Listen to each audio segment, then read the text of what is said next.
Goeiemorgen, good morning and welcome. The Republic of Hout Bay, as it advertised itself in the 80s and 90s, with its very own passport, has always been a center for activists and artists.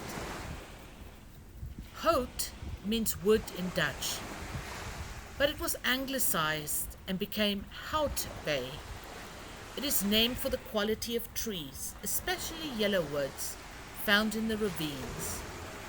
The name actually dates back all the way to 1653, and the original homestead at Groenendaal dates back to the early 1700s.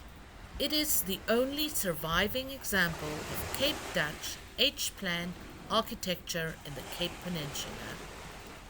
The fishing village most likely dates back to around the 1860s.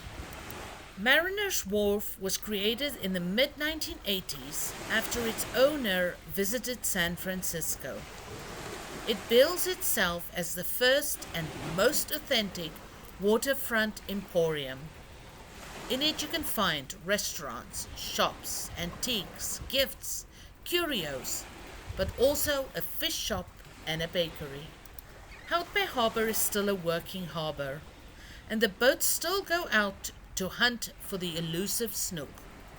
Beyond Mariner's Wharf, you know you are in a working harbour. If the sights do not convince you, the smells will. It is also one of the start-off points for trips to Seal Island, and for the more adventurous, there are kayak trips. The bay is often much calmer than the Atlantic seaboard and much better protected from the wind. If you want even more adventure, instead of just a cruise to Seal Island, you can go scuba diving with the curious and entertaining creatures. These days, the harbour also boasts a marina with a selection of sailing ships and pleasure craft. If you look out past the beach, you can see the start of Chapman's Peak Drive, cut out against the hillside. Over the weekend, there are often curio sellers in the parking lot. And if you pass through the parking lot and keep going along Harbour Road, you will encounter more restaurants like the famous Snookies.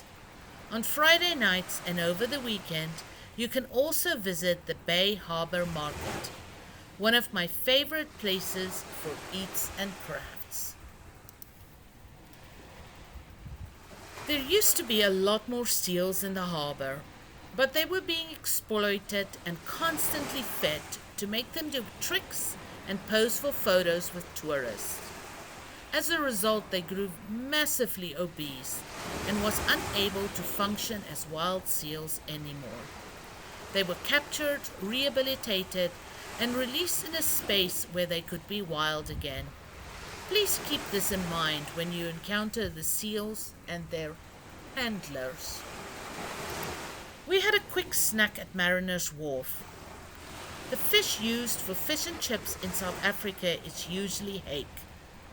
At Mariner's Wharf you also have the option to get snook. But if you're going to eat some snook, I advise a proper snook braai.